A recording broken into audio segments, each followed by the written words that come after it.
All right, good morning, everybody. Welcome to day 4 of the conference. This morning, it's my pleasure to introduce our keynote speaker, Ellie Ripley. It's Ellie. Ellie is at Monash University, and before that, she was at the University of Connecticut, and before that, she was at the University of Melbourne. Ellie's recently completed an ARC project on substructural logic and bounded resources. She is an excellent philosopher and logician, and a philosophical logician. Her work is in philosophy of language, logic, and things in between. Always an excellent person to talk to. She's author of books like Formal Theories of Truth and many papers, including my favorite, Paradoxes and Failures of Cut. It's an old hit. And today we're very lucky to be hearing about vagueness and non-classical probability. Sweet. Thanks so much, Zach. Thank you everyone for coming. Before I start, I just want to take a moment to acknowledge the traditional owners of the lands where we're meeting and pay respect to their elders, both past and present. I also want to say just thanks everyone for coming. It's the last day of a really exciting conference. If you're anything like me, you're probably running a little bit out of steam at this point. I certainly am, so I really appreciate your making the effort to be here. So I want to talk today about vagueness, which is something I've been thinking about for way too long, and probability, which is something I've been thinking about hardly at all. I'm very, very new to thinking about probability. I'm kind of excited about learning more about probability. Been trying to get my head around various ways that probability has been applied to different sorts of issues. So treat this very much, this is very much like a logician who doesn't know anything about probability, kind of coming to understand probability and trying to apply it to something. And now, if you're a sort of formally technically minded philosopher, you probably hear that and you go like, sweet. And if you're not a formally or technically minded philosopher, you probably hear that and you go like, oh no, why did I get out of bed? Why am I not sleeping in? I will do my best to have something of interest to everyone, but you know, it is what it is. My main task here, at least as I understand it, is to kind of try to roll together 3 areas that I find fascinating and interesting and I think mutually inform each other. And these are on the one hand logic, on the one hand probability, and on the one hand experimental results, actual data about how people actually use language. That's something that I care deeply about, and I think it's very important to keep our theories of vagueness grounded in the real phenomena that they exhibit. So there's going to be like, there's going to be weird experimental stuff too. So there's like, there will be something for everyone to hate. Okay, so let's start by thinking about vagueness. The AAP, a long-standing organization, certainly. It's founded in 1922. I guess that has to count as long-standing. And long-standingness, as we would expect, is not the sort of thing that draws a very clean or sharp line, right? If you have a long-standing organization, it must have been long-standing an hour ago. Similarly, if an organization isn't already long-standing, then waiting an hour is just not going to suffice to make it long-standing. But then this means that since the AAP is long-standing now, it must have been long-standing an hour ago, right? It couldn't have become long-standing in the last hour. It takes longer than an hour to make the change from non-long-standing to long-standing. And so then it must have been long-standing an hour before that, an hour before that, an hour before that. And of course, we can conclude that it was long-standing at its founding. We can conclude that it was, the AAP was already long-standing at the time of the building of the Library at Alexandria. The AAP was already long-standing at the beginning of time, et cetera, but it was only founded in 1922, right? I mean, it's long-standing, but like, come on. So something's gone wrong. That's the Sorites paradox. I take it it's familiar, you've encountered something like it before. I myself today anyway, am not going to be particularly focused on like the paradoxical reasoning and where do we break that argument and so on. That's not going to be my focus for today. My focus for today is going to be more just about our use of words like long-standing and the ways in which we use them to draw these sort of whatever vague boundaries are, right? They're all over the place. In fact, most of the categories we use, I think, are like this.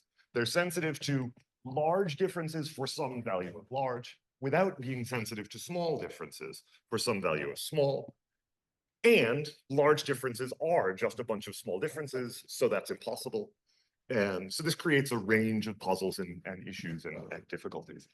The The other kind of main area that I work in is also kind of paradox driven, focused on semantic paradoxes or paradoxes of self-reference, things like this sentence is false and what do you say about that? And like, get me at the pub, we can have good long conversations about that, but I'm just not going to mention it beyond this today.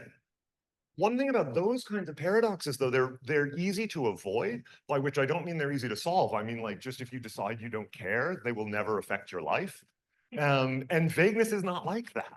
Right? These issues around line drawing come up all the time, every time we use kind of all our most common words, anytime we're making judgments. You know, I mean, think how many times you need to resolve borderline cases just in marking an essay, and then think how many essays you mark every semester. Like, we're constantly grappling with vagueness. It's not avoidable in the way that some paradoxes are avoidable. And not only do we do it really well. We do it really fluently. We do not, in fact, have our practices massively disrupted by the fact that small differences don't matter and large differences do. That, to me, is really puzzling. Like, how do we pull off the trick? It's kind of hard to figure out what's going on. And this is, for me, this is a kind of motivation. So there's been, well, 75, I think of as kind of a place where the sort of logico-philosophical literature on vagueness really starts to take off and get rolling. So we've had a good solid 50 years of people coming up with really, really cool, weird logical systems for grappling with vagueness. I love that stuff. That's absolutely my bread and butter. I'm very glad that there's 50 years of literature there for me to dive into. And one thing that means is that although that, as you look back to the 70s and 80s in that starting literature, you see a lot of like, oh my goodness, how will we ever come up with a way to explain what's going on here? And it no longer really feels like that. Like, it's actually, at this point, we just have an embarrassment of options. It's not hard to come up with a story. I mean, maybe it's hard individually to come up with each story, but, you know, standing on the shoulders of giants, we've got like 100 stories. And so for me, the question is more about filtering. Right? It's less about how do we get anything and more about, of all the massive range of options that we have, how do we figure out which of them actually has some connection to what we're actually doing? Right? We're presumably not doing all of the things the literature contains. So what sorts of tools can we use to figure out what we are actually doing? And so that's the way I want to approach it. It's not the way everyone approaches vagueness. It's an incredibly rich topic. There's lots and lots of angles that you can take into it. I don't want to say that, oh, people who aren't asking this question are doing it wrong. I'm just saying this is the way I'm coming in. My question is like, how do we actually deal with these categories? How do we actually deploy these categories in a way that avoids running us into the trouble that seems to be looming and lurking, like just out of view all the time, right? But like somehow we manage to keep it out of view. We manage not to get screwed up by it. And yeah, I mentioned this earlier, right? There's also kind of something methodological going on here, right? I think logic and probability, I often think of as like metal and punk, basically, right? Like, or like metal and punk in the 80s, maybe, right? There's like these rivalries between them, but like to everyone else, they just look like they're exactly the same thing, right? But like, yeah, the people in these communities really care about the differences. And so, I don't know. I guess metal and punk have kind of, they're much cooler these days. There's much more kind of smearing in the middle. I'm trying to do something like that with logic and probability. And at the same time, I just like experimental stuff. I like staying grounded in evidence and seeing what people are actually doing. So, you know, I don't know. This is how I like to do philosophy, and I hope other people like to do philosophy this way too. Okay.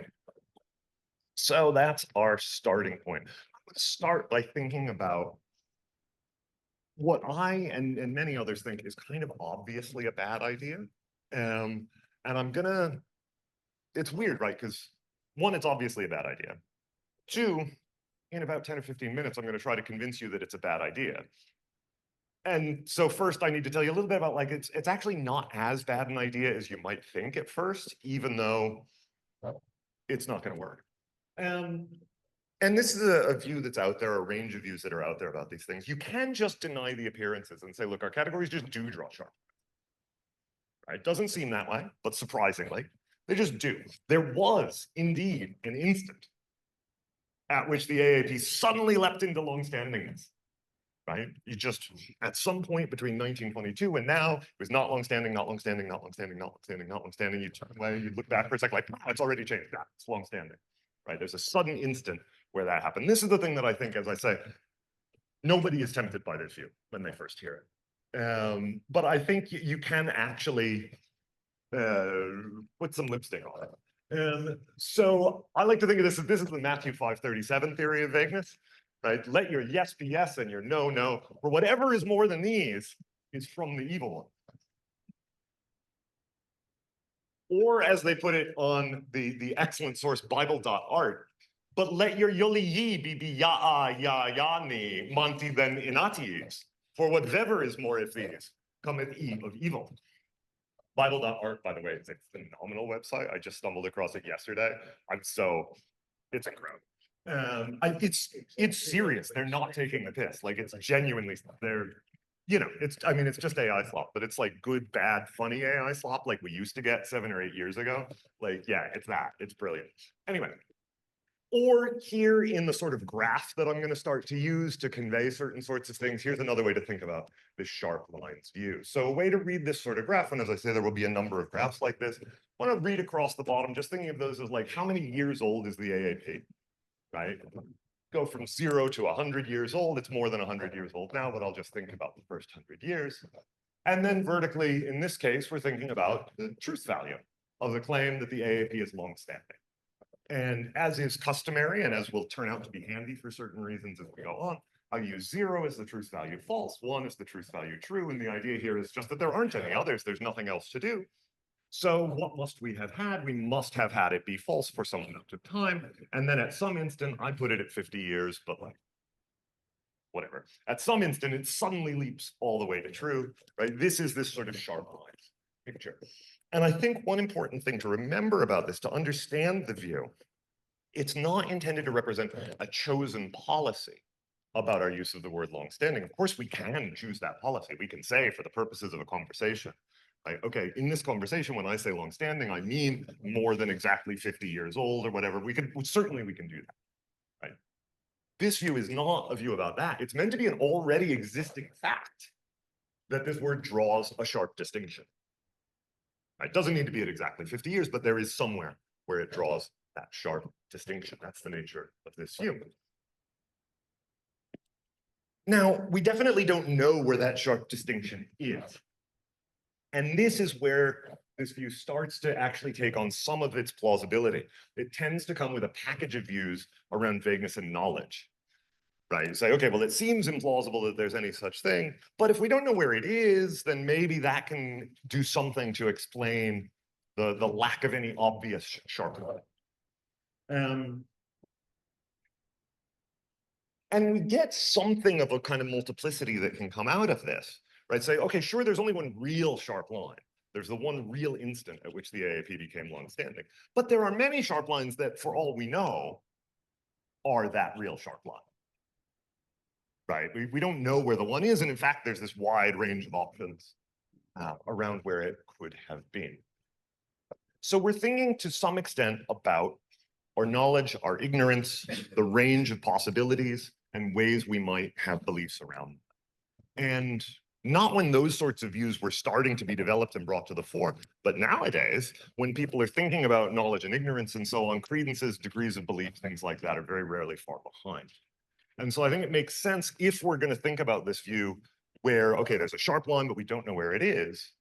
Sure, we don't know where it is, but like some places seem more likely than others, right? I put the line at 50 years. That seems like maybe not a terrible option for an example.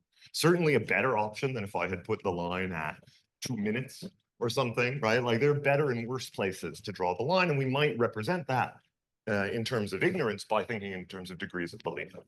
And the sort of two real precedents here for thinking about vagueness in these terms, at least the two that I look back to, are Emil Borel and Dorothy Edgington, both of whom, in different ways, developed this kind of probabilistic degree of belief, credency sort of story around these things in their own separate ways.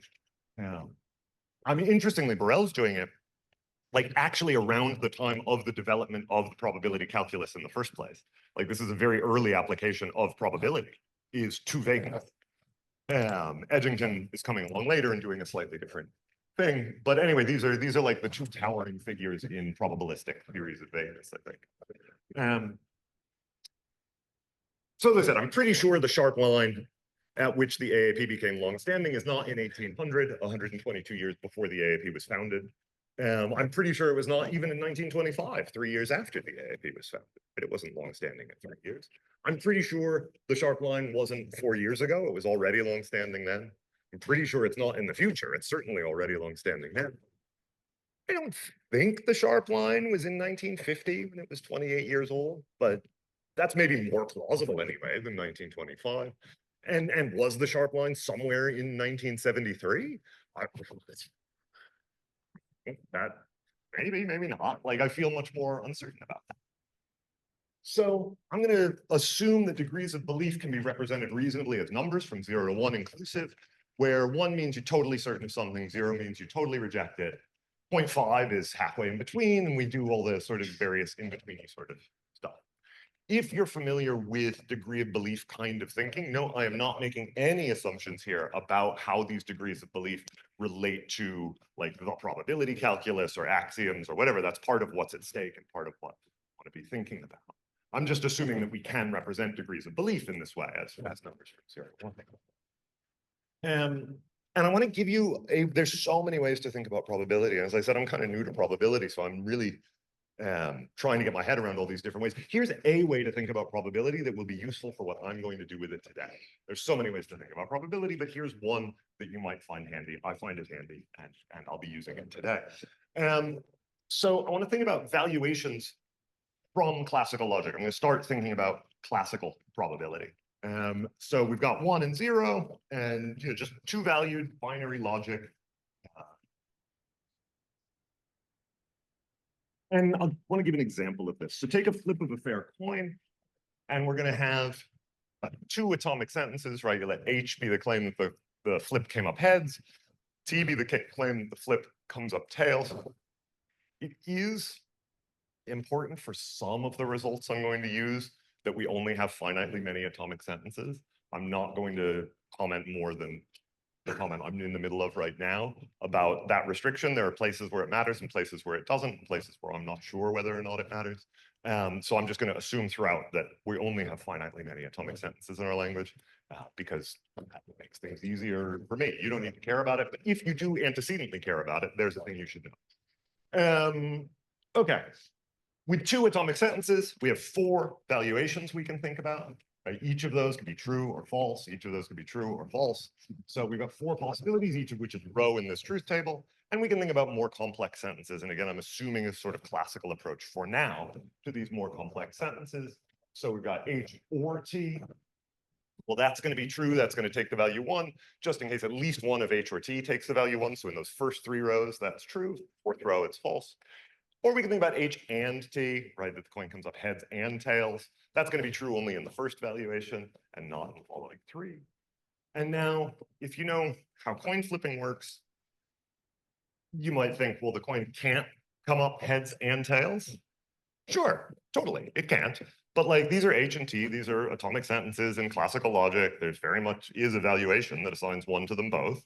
And the way you would represent your knowledge that things can't come up that way would be to assign that row a probability of 0, right? So in addition to having a normal truth table, I want to assign each row of that truth table a probability.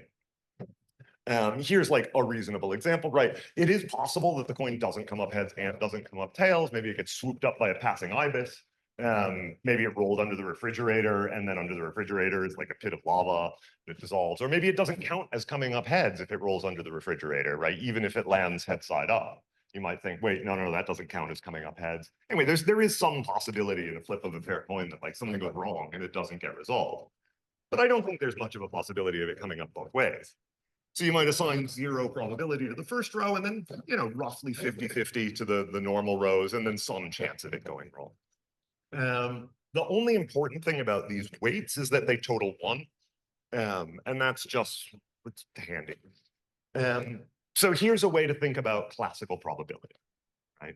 You start from some finite collection of atomic sentences. You consider all the possible ways you could assign truth values to them, where I don't mean possible like metaphysically possible, right? It coming up heads and tails is presumably not metaphysically possible.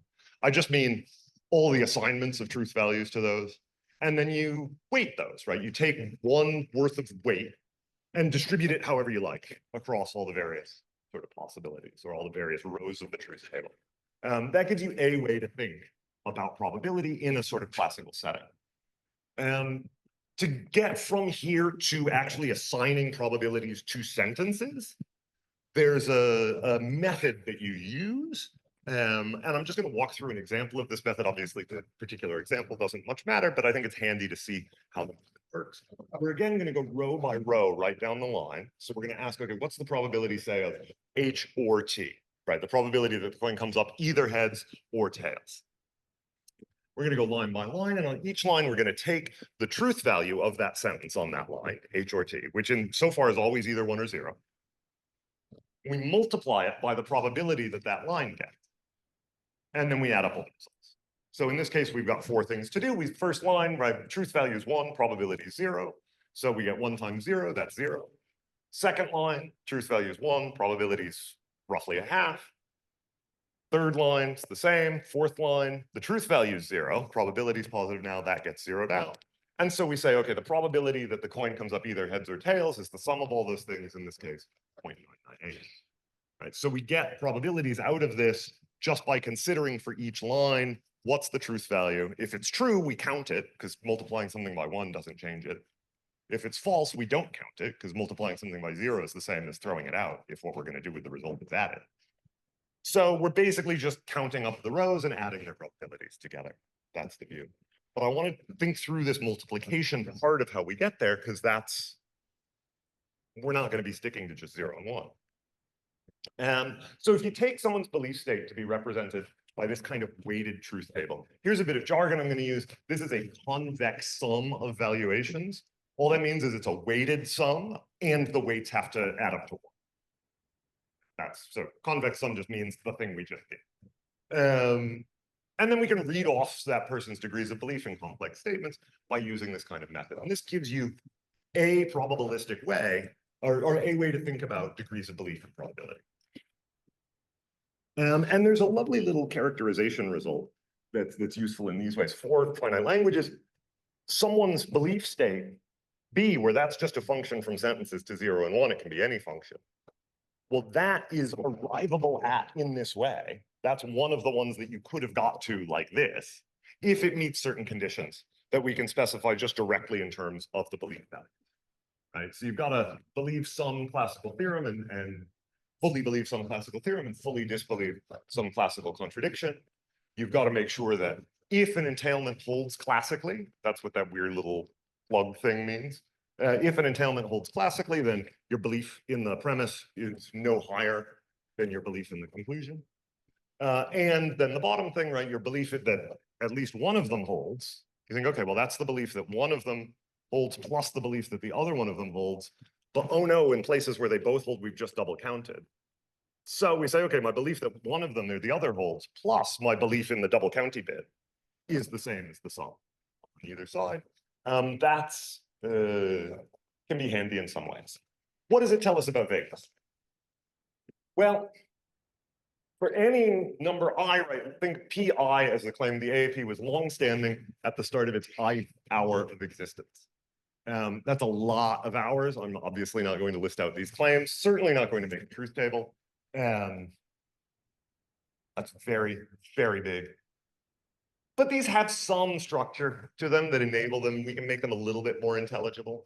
So let's suppose that we're just going to assign probability 0 to any of these valuations that have the AAP like fluctuating in and out of longstandingness.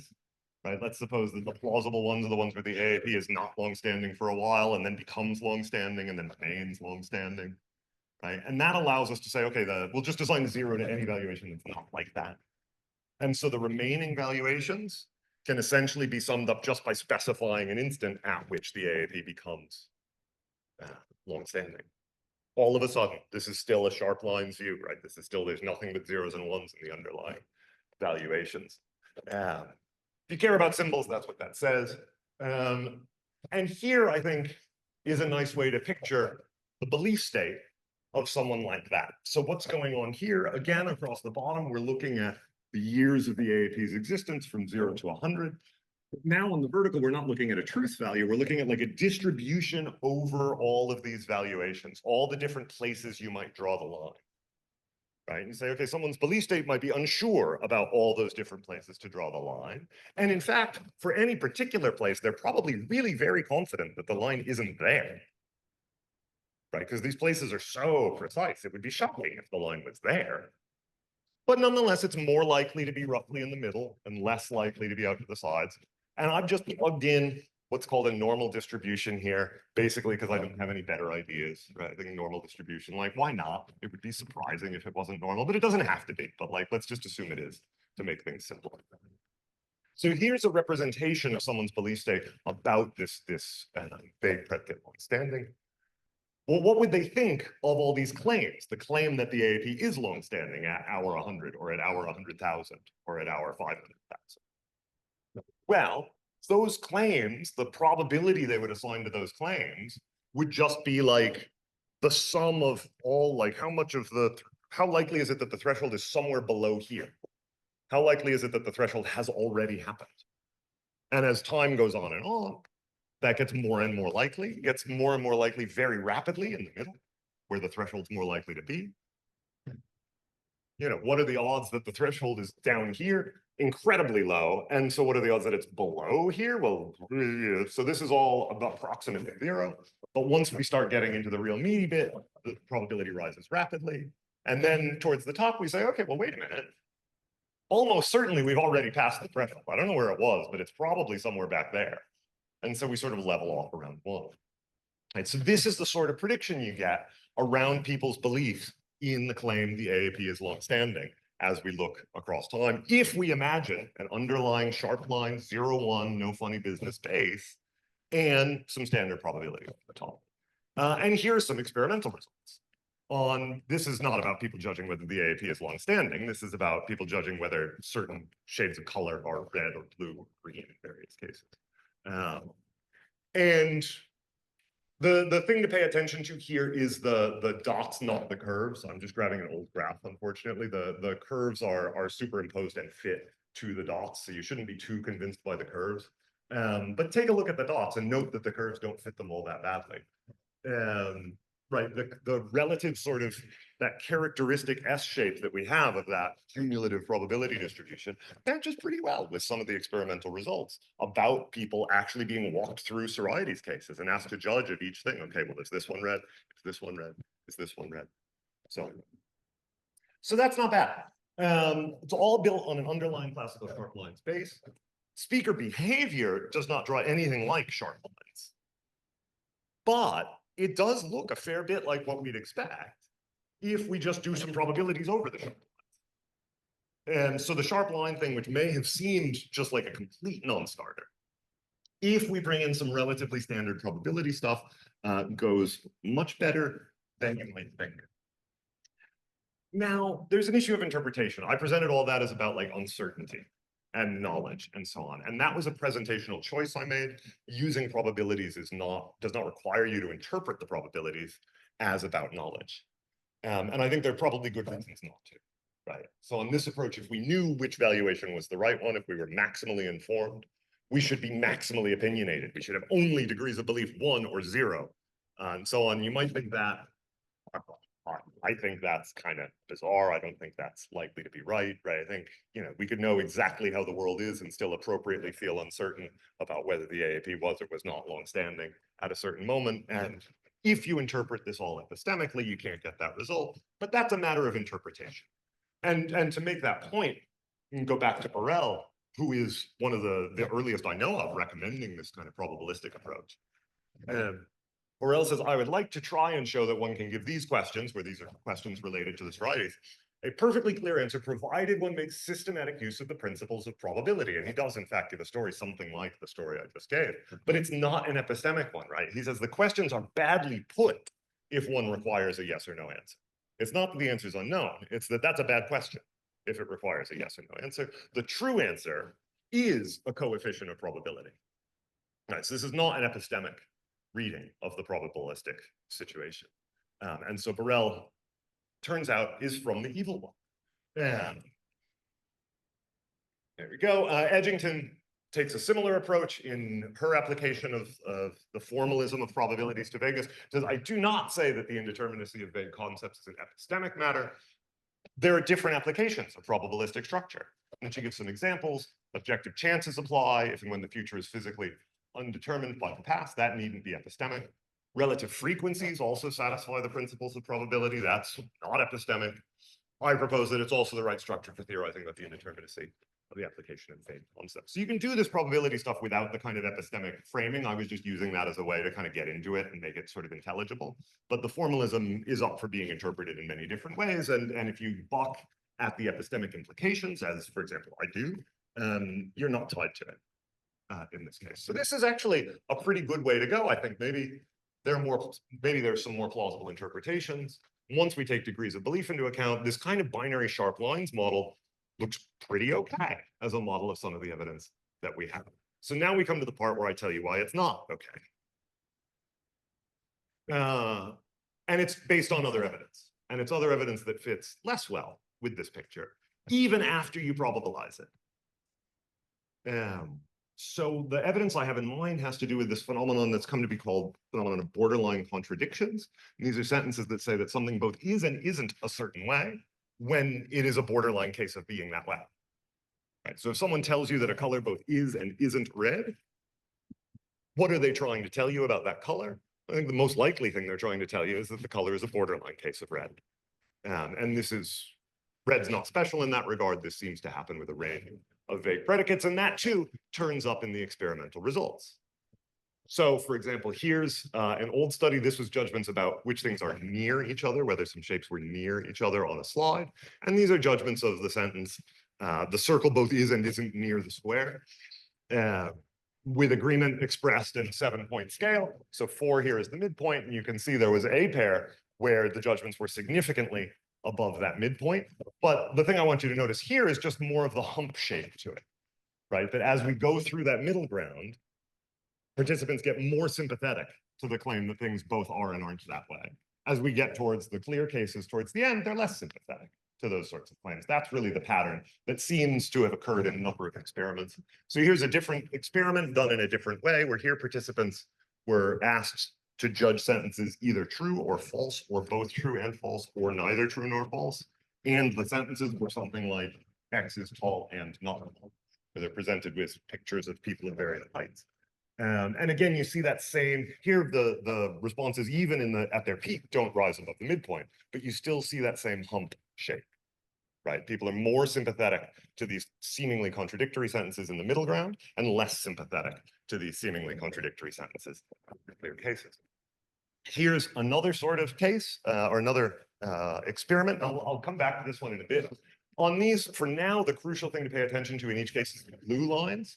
Right, this is an experiment that's conducted in French with French speakers, but this is telling you the patch of color is yellow and not yellow, green and not green, orange and not orange, blue and not blue. Right, and those blue lines through the middle again are the judgments of these sentences reported by a range of participants.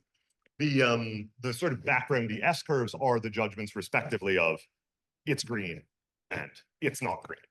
And I'll come back to how these relate, but for now, just note that hump shape in the middle. So participants do seem to prefer these sentences in the middle ground and not at the edges. And there's absolutely no way to get anything like that coming from classical probability, right? P and not P always has the truth value 0 on every line of every classical truth table. It does not matter what you multiply it by. It does not matter how many zeros you add up. You're just never going to get anything other than 0 coming out of a classical probability approach. And that is out of step with what we're actually seeing. So this has led, I'm skipping over a lot of options here. Here's one option.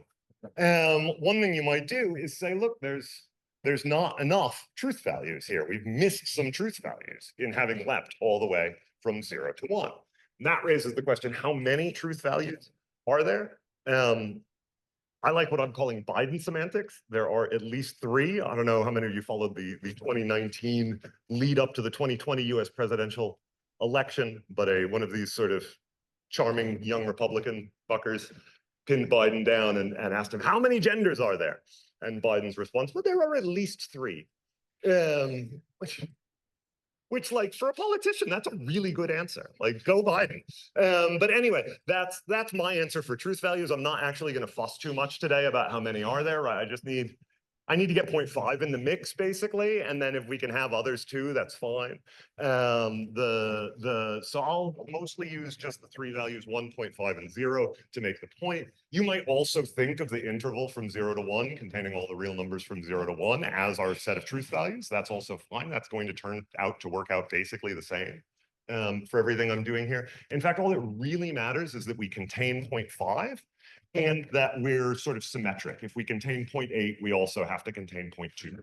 We contain 0.6, we also have to contain 0.4, right? That's all I'm really drawing on here is we've got 0.5 in the mix, we've got 0 and 1, and we're symmetric. But these are, I think, two nice ones to think of, right? The sort of simplest one and this full complete one. Those are sort of nice examples to have in mind. Here's how I'm going to handle the kind of logic part of it. Right? How do truth values work on complex sentences? Well, I'm going to suppose the value of a negation is just 1 minus the value of the thing negated. And I'll take conjunction to be the minimum, disjunction to be the maximum. There's lots of options here. This is one very standard off-the-shelf option. I think it's standard and off-the-shelf for a reason. It's lovely, it's simple, it's easy to work with. If you want to do something else, go for it.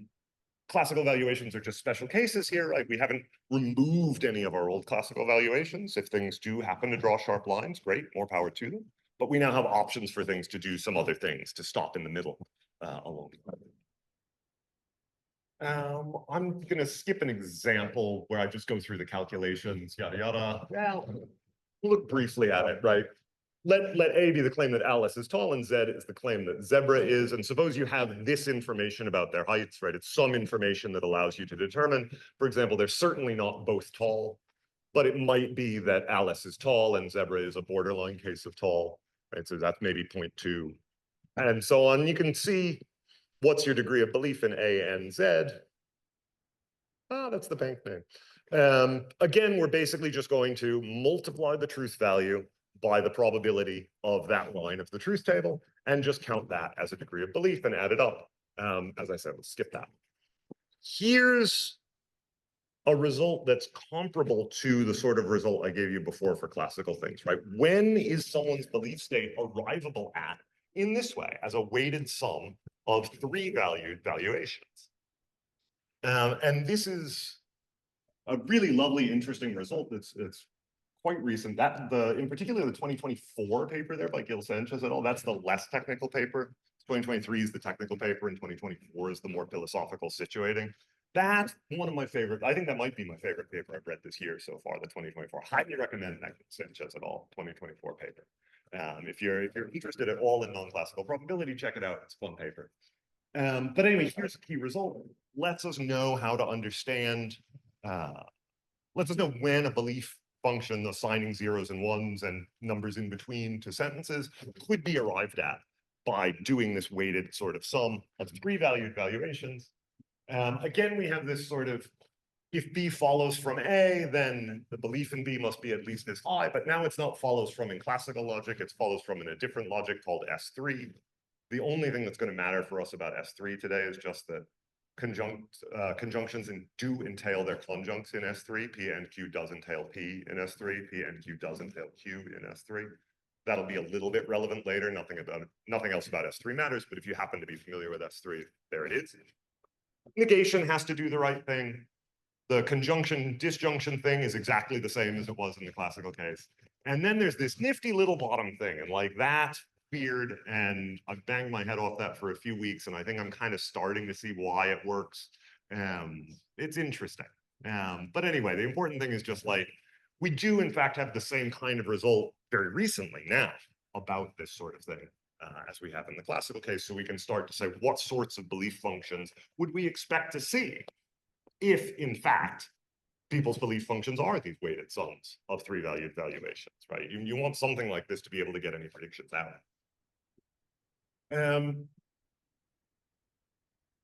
Interestingly enough, this can be extended, and this is this is probably the only original thing that I'm doing today. Is actually it's the very same belief functions are the weighted sums of the valuations that use the whole real interval from 0 to 1. There's just no change in which belief functions you get to. You can restrict yourself to 3 values. You can use the whole real interval. As I say, as long as you contain 0.5 and you're symmetric, it's exactly the same belief functions. This is part of why as I say, take the kind of Biden semantics approach, right? At least 3, and beyond that, I'm just not going to bother, is because actually, I just don't think there's much of a difference in the predictions you get at. Paul Legray and I and some others published a paper a few years back looking at some ways in which that's true. There was nothing probabilistic there, but again, it was looking at the ways in which 3 values and continuum many values, it's kind of a difference that doesn't make much of a difference. And it turns out probabilistically, that's also the case. Sort of once you have 3, you're kind of already getting all the predictive juice that you'd get by going all the way to 0 and 1. I like 3 because 3 is simple and I get scared of large numbers. But okay, so let's get some graphs and finish up. So I'll make the assumption that the center, because now when we're thinking about someone's belief state, right, they're going to have beliefs, but they're going to be distributing their beliefs over 3 valued valuations, right? So they're not just going to believe in sort of one sharp threshold. In some ways, they're going to believe in 2 sharp thresholds, right? Where the borderline starts and where the borderline ends. If we're doing it 3 valued, right? We've just multiplied the sharp thresholds. You want to get rid of the sharp thresholds, move to 0, 1, like the full interval, whatever. Like I said, it doesn't make a difference. So I'm going to do it the simple way, the 3 valued way. And that means we've got 2 sharp borderline. So how is someone's belief distributed over these? Well, I'll assume they're unsure about where the center is of the borderline, and they're unsure about how wide the borderline is. I'll assume those 2 things are independent of each other. And I'll assume they're both normally distributed, and I've just plugged in some random numbers that seem plausible to me. And here are the sorts of predictions you get about sentences like P, P, and not P, and not P. So let's look first, say, at the blue line at P, the one that starts low and then goes all the way to high. That looks something like before. Don't be misled. It's not exactly a shape that could have been arrived at before. It is slightly different in shape, but you know, as at the resolution of the experimental data we have, we're not going to be able to see the difference, I think, between that and the other sort of thing. It at least starts low, does the sort of rapid rise in the middle, and goes high, which is the sort of thing we'd expect. And again, this is now, it's not quite right, the judgment that the threshold is below here, because there isn't a the threshold anymore. Right? It's a judgment where we're aggregating up, okay, before we've reached any threshold, we're not adding any zeros. Once we're considering borderline cases, we're adding just 0.5 for each of them. And then once we make it out of the borderline and into the yes, we're now adding 1 for each of them. And then all of those are weighted by all the various statistical sort of gobbledygook. And that gives us these judgments. And the green for judgments of not P, right, is the same, starts very high and then goes down. But the interesting thing and the reason to do this, I think, is what we have now for judgments of P and not P is precisely the sort of hump shape that we see in the experimental results, right? We've got people, well, not people, we've got the simulation happier with P and not P in precisely these sorts of middle ground cases than it is in the edges. And that's the finding that's been relatively robust along, as I said, I've only given you 3 studies, but like, there aren't that many studies. They all seem to find the same thing in different ways. So I think that looks pretty good. I think that's an improvement. I'm excited about that. But I want to close by doing a final tweak that I think can make it even closer to what we see in the results. And this has to do, remember I said before, don't pay too much attention to those background lines, the judgments that are just judgments of like, it is green, it is blue. Now do pay attention to those, pay attention to the relationship. So think about, for example, this first top left one, right? The color is yellow and not yellow. So as we go from, say, a yellow to a not yellow color, that one that starts high, judgments that it's yellow, and then that comes down across the middle, right? Judgments that the color is yellow are very low when the color is in fact not yellow. Similarly, low to high if we're judging that it's not yellow, but judging that it's both is that hump in the middle. Now here's the thing, that hump in the middle is for almost the entire graph higher than one or the other of the polar judgments. So what that means, for example, look on the left edge, right, where it's higher than the one that's rising. what that tells you is here's a color where on the whole, people prefer the claim the color is yellow and not yellow to the claim the color is not yellow. Right? They prefer the conjunction to one of its own conjuncts.